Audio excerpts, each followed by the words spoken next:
हर हर महादेव, जय भोलेनाथ। नमस्कार दोस्तों, मैं साधना पांडे मार्गदर्शन पे आपका स्वागत करती हूँ। दोस्तों, मैं बात करूँगी पीपल वृक्ष के नीचे बस शनिवार एक दीपक जलाने से कैसे बंद किस्मत के दरवाजे खुल जाएंगे। पहली बात तो इसमें कि ये जो शब्द मैंने अभी कहा, इसमें अतिशयोक्ति बिल्कुल नहीं है। दोस्तों, पीपल वृक्ष एक ऐसा वृक्ष है जिसको देव वृक्ष की श्रेणी में रखा जाता है, आप सभी जानते हैं। देखिए, एक उदाहरण के तौर पे मैं आपको समझाना चाहती हूँ कि जैसे आप घर में पूजा करते हैं तो क्या करते हैं, फोटो मूर्ति की पूजा करते हैं। और जबकि पीपल वृक्ष को भगवान श्री कृष्ण ने स्वयं गीता में कहा है कि वृक्षों में मैं पीपल हूँ, महीनों में मैं अगहन हूँ। तो अब आप समझ सकते हैं कि साक्षात श्री कृष्ण का वास होता है, वासुदेव का वास होता है। तो ऐसे में आज मैं चमत्कारी उपाय बताने जा रही हूँ। यदि आपको कोई मंत्र नहीं आता, आप कोई पूजा करना नहीं चाहते हैं, आप अपने जीवन से हार चुके हैं, बहुत सारे व्रत किए आपने, बहुत पूजा की, पाठ किए, और आपको लगता है कि भगवान अब सुनने वाले नहीं हैं, नहीं सुनते हैं, आप काफ़ी परेशान हो गए इस चीज़ से, तो इस उपाय को आप ज़रूर करें। और दूसरी बात है कि आप इसको किसी भी शनिवार से प्रारंभ कर सकते हैं।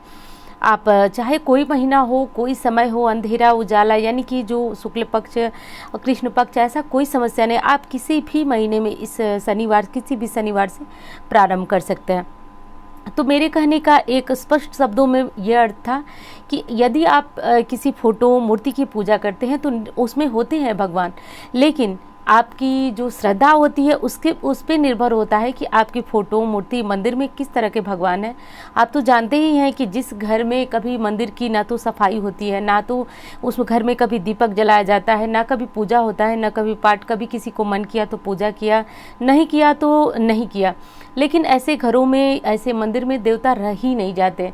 हाँ, ये शब्द आपको सुनने में थोड़ा सा खराब लग रहा होगा, आप सोचेंगे मैं क्या बोल रही हूँ, लेकिन जिस घर के मंदिर की सफाई नहीं होती है, जिस घर में के मंदिर में कभी भगवान को भोग लगा, कभी नहीं लगा, मन आया तो लगा नहीं, ऐसे घर के मंदिर में वास्तविक बात यह है कि भगवान होते ही नहीं है। खैर चलिए, मंदिर की बात आज मैं नहीं कर रही हूँ, बस आपको उदाहरण के लिए समझा रही थी कि लेकिन आपके मंदिर में भगवान है या नहीं ये तो मुझे नहीं पता, लेकिन ये अवश्य पता है कि यदि आप पीपल वृक्ष के नीचे दीपक जलाते हैं, शनिवार के दिन यदि पीपल वृक्ष का स्पर्श मात्र करते हैं, तो निश्चित रूप से यकीन मानिए आप नारायण और माँ लक्ष्मी का स्पर्श कर रहे हैं। इसमें दो राय बिल्कुल नहीं है। आप सभी जानते हैं गीता में लिखी हुई बात अक्षरशः सत्य होती है, वो बिल्कुल भी झूठी नहीं होती है। तो अब मैं बताने जा रही हूँ कि शनिवार के दिन जब आप पहले से भी पूजा कर रहे होंगे, मुझे पता है, तो कौन सी गलतियां आप करते हैं, एक बार इस चीज़ पे भी ध्यान दीजिए। देखिए, शनिवार के दिन जब आप पूजा करते हैं तो अवश्य ये चीज़ सत्य है कि आप शनिदेव की पूजा भी करते ही करते हैं, और करना भी चाहिए। शनिदेव न्याय के देवता तो है ही, लेकिन जब वो परेशानियों में आपके साथ न्याय करते हैं तो उस न्याय के समय जब आपके साथ न्याय हो रहा होता है, आप दंड भुगत रहे होंगे, तो एक चीज़ आपके साथ और होती है, उस न्याय से आप जो है कि बहुत आगे के लिए तैयार होते हैं, यानी कि दुखों में तप करके ही आप बिल्कुल सोने की तरह खड़े हो जाते हैं, यानी कि आपके आगे का रास्ता जो है वो आपको बिल्कुल साफ दिखने लगता है। तो कभी भी शनि की ढैया हो, साढ़े साती हो, बिल्कुल डरे नहीं।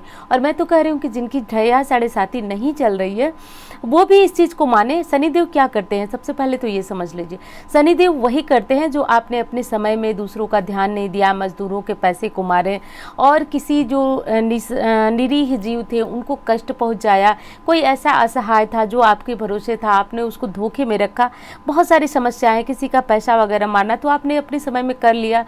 और जब शनि की ढैया आती है, साढ़े साती आती है, तो वही चीज़ें सूद समेत शनिदेव वसूल करते हैं, क्योंकि जब देवताओं की सभा बैठी तो इसमें शनिदेव को स्थान दिया गया कि आपका कार्यभार, जैसे यमराज का है कि पृथ्वी लोक वासियों के प्राण ले जाने का काम है, चित्रगुप्त हमारे कर्मों का लेखा जोखा करते हैं, उसी प्रकार शनिदेव को कार्य ये दिया गया कि जब मनुष्य अपने समय, यानी कि जब मनुष्य अपने कार्य को करें, उसमें ऊंच नीच पाप पुण्य जो भी कर रहे हैं उसका लेखा जोखा तो चित्रगुप्त करेंगे ही, लेकिन शनिदेव इसी धरती पे, इसी जीवन में उसको दंड देकर के मनुष्य से उसने जो किया उसके प्रायश्चित तौर पे उसको भुगतवाएंगे।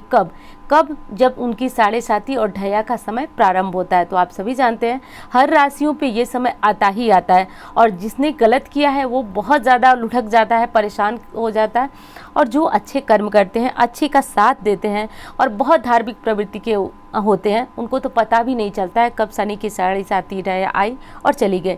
खैर, यदि आपसे भूलवश कोई गलती हुई है कुछ भी हुआ है तो आप बिल्कुल परेशान ना हो, क्योंकि वो समय तो जा चुका है। आगे से आपको इस चीज़ का ध्यान रखना है कि धार्मिक प्रवृत्ति का होना, इसमें कोई शर्माने या संकोच वाली बात नहीं है। धार्मिक प्रवृत्ति का होना बल्कि एक गौरव की बात है कि आप धार्मिक प्रवृत्ति के हैं, किसी के पैसे को नहीं मारते हैं, किसी को तकलीफ नहीं पहुंचाते हैं, बस मेरी बात ये समझिए। तो मैं कह रही थी कि धार्मिक प्रवृत्ति के हैं आप, और जब आपकी शनि की ढैया 7.5 चल रही है तो भी आप निराश ना हो। और उसके बाद अब करना यह है दोस्तों कि आपको शनिवार के दिन, देखिए शनिवार के दिन पहला काम तो यह है कि यदि आप सुबह पीपल वृक्ष के पास जाते हैं और शाम को नहीं जाते हैं, शाम को जाते हैं सुबह नहीं जाते हैं, तो भी आपकी पूजा पूर्ण नहीं होती है, क्योंकि शनिवार पीपल पूजा का एक अपना अलग ही नियम है। क्या नियम है कि आपको सुबह जाना है, 1 लोटा दीपक जलाए, 1 लोटा जल चढ़ाना है। जल चढ़ाते समय लोटे का थोड़ा ध्यान दीजिएगा।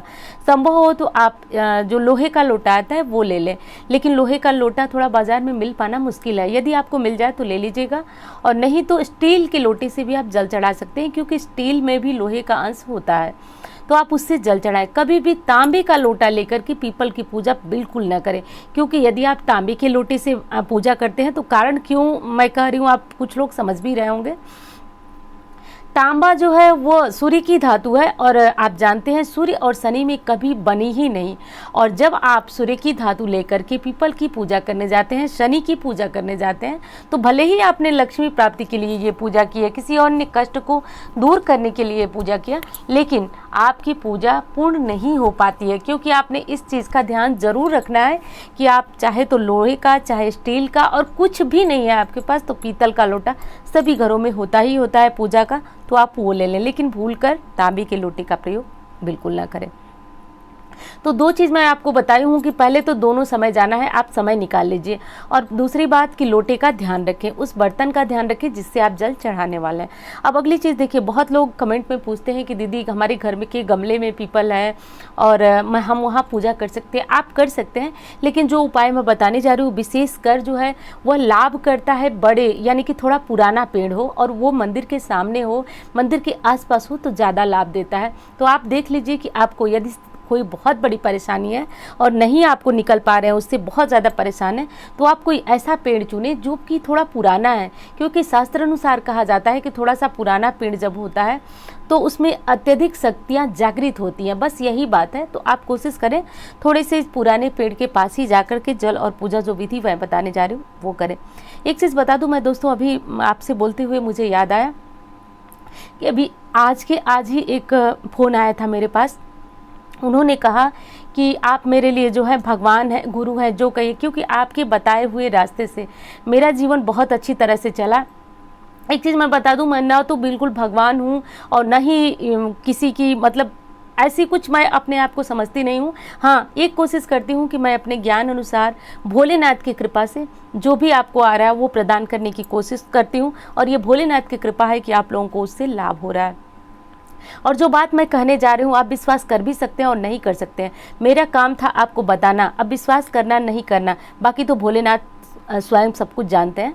कि एक एक शब्द मैं अक्षरशः बताने जा रही हूँ, और बताने का मेरा जो मुख्य कारण है वो सिर्फ और सिर्फ यही है कि आप लोग इस बात को समझें, क्योंकि मेरी मानना यही है कि जब आप किसी चीज़ को अच्छी तरह समझ जाते हैं तो आपको उस चीज़ से लाभ ज़्यादा होता है। लाभ क्यों होता है, ध्यान दीजिए, लाभ इसलिए होता है कि आप उसमें बहुत ज़्यादा विश्वास करने लगते हैं।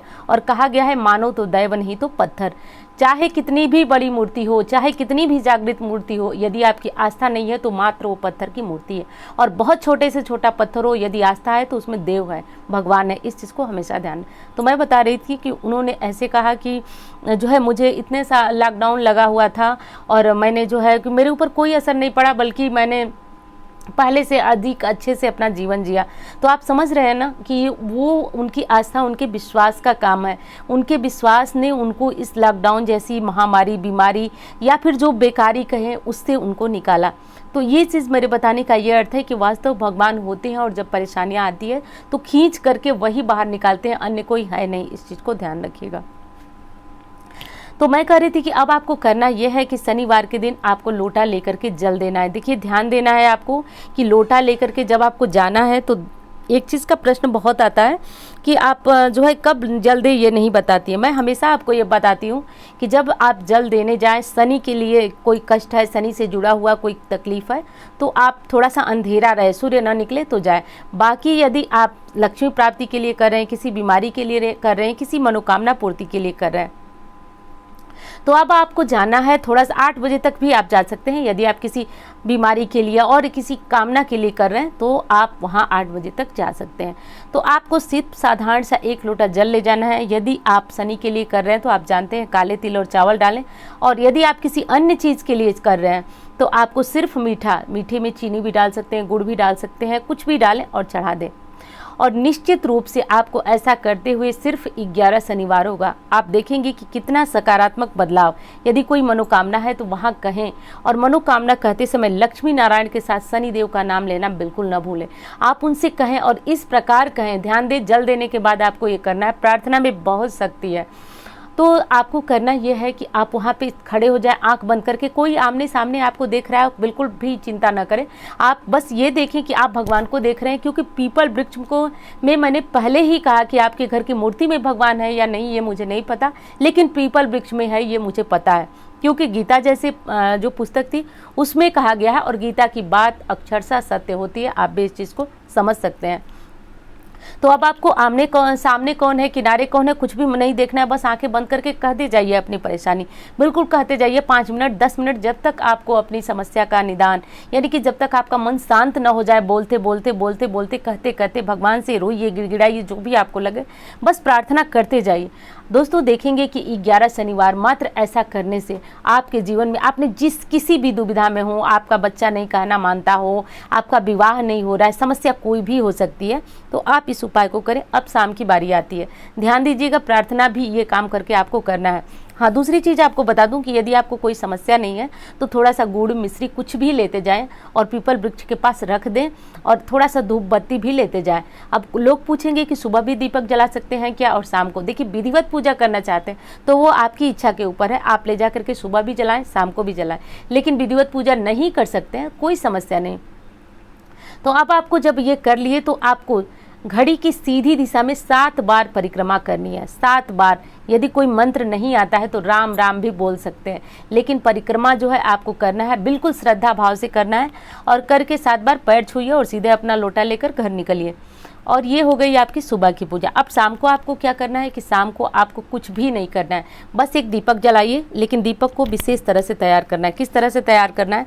आपको काला कपड़ा बाजार से ले लेना है। ध्यान रखिएगा, काला कपड़ा जो कि सूती हो, जिसमें दीपक जलाएं तो वो बाती पकड़ सके, और उसकी बाती बना लेनी है। आपको यदि पता हो तो पहले लोग कपड़े की बाती बनाया करते थे, साफ सूती कपड़े की, तो वो कपड़ा यदि आपको मिल सके काला तो ले लें, और काले कपड़े की बाती बना करके तैयार कर लें। और एक दीपक सरसों के तेल का बस प्रज्वलित करें और ले जाके पीपल वृक्ष के पास रख दें, और रख करके उसी भांति जैसे आपने सुबह प्रार्थना की थी, बस उसी तरह प्रार्थना कीजिए। और मैं कह रही हूँ कि प्रार्थना में इतना डूबिए कि आपको सामने वाला दिखाई न दे, बस आप और भगवान दिखाई दे। आप बस समझिए कि मैं जहाँ खड़ा हूँ वहाँ भगवान है और मेरी तकलीफ सुन रहे हैं। ऐसा करने से बस 11 शनिवार में आपको अपने जीवन में चमत्कारी बदलाव होता हुआ दिखाई देगा। तो बस कुछ भी बिगड़ा है तो आप बस पीपल वृक्ष की पूजा परिक्रमा करना प्रारंभ कीजिए। आप बस, मैं इसलिए किसी चीज़ का नाम नहीं बता रही हूँ कि आपको कौन कौन सी समस्याएं सही होंगी, क्योंकि मुझे विश्वास है कि आपकी पूर्ण समस्याएं समाप्त होंगी, चाहे वो समस्या आपकी कोई भी हो, कोई समस्या हो। क्योंकि नारायण जो है वो पीपल वृक्ष में शनिवार के दिन रहते ही रहते हैं। बाकी दिनों में आपकी इच्छा, आप करना चाहें तो ठीक है, रविवार को छोड़कर कर सकते हैं, लेकिन मेरा मानना है कि शनिवार ही इतना काफ़ी है कि आपको अन्य दिनों में आवश्यकता ही नहीं है। तो आप कोई मंत्र जपना चाहें जपें, नहीं जपना चाहें तो सिर्फ राम राम कहें और बस ये पूजा करके देखें कि जीवन में बस 11 शनिवार बहुत दिन नहीं होते हैं दोस्तों, 11 शनिवार बहुत कम दिन होते हैं। यदि आप कष्ट में हैं तो मैं समझ सकती हूँ कि कष्ट में पूजा पाठ कुछ भी हमें अच्छा नहीं लगता, हमारा मन ही नहीं करता कि हम उठ करके पूजा करें, लेकिन थोड़ी सी हिम्मत जुटाइए और यदि मेरे ऊपर विश्वास करते हैं तो आप ये उपाय अवश्य करें, क्योंकि मैंने देखा है चमत्कार। और आपके मन में आ रहा होगा कि मैं क्यों बोल रही हूँ ये बातें, क्योंकि वो फ़ोन आया मुझे और मुझे पता है कि वो मेरी वीडियो ज़रूर देखती हैं, क्योंकि वो मुझसे बोल भी रही थी कि मैं सोच रही हूँ पीपल की पूजा भी कर लो। हमने कहा और अच्छी बात है, आप कीजिए और अच्छा हो। तो बस मुझे ये चीज़ ध्यान आई कि आप लोगों को भी ये उपाय बताना चाहिए, तो बस मैंने इसलिए आपको ये उपाय बताया। यदि वीडियो अच्छी लगती है, आपको इस तरह की जानकारियाँ अच्छी लगती हैं, तो चैनल को सब्सक्राइब कर लीजिए और वीडियो को एक लाइक दीजिए। लाइक देने से मुझे बहुत प्रेरणा मिलती है, बहुत ये होता है कि आपके लिए और क्या अच्छे से अच्छा मैं कर सकती हूँ, बिल्कुल मन की गहराइयों से, और सब कुछ जानकारियाँ जो आपके लिए अच्छी हों, उपयोगी हों, वो सब लाने की पूरी कोशिश रहती है। तो चैनल को भी सब्सक्राइब करें, वीडियो को लाइक करें और भोलेनाथ का नाम लेते रहें, बाकी सारी काम वही बनाएंगे। और दोस्तों, उम्मीद करते हैं जानकारी आपको बहुत अच्छी लगेगी। मिलती हूँ इसी तरह की वीडियो के साथ। धन्यवाद।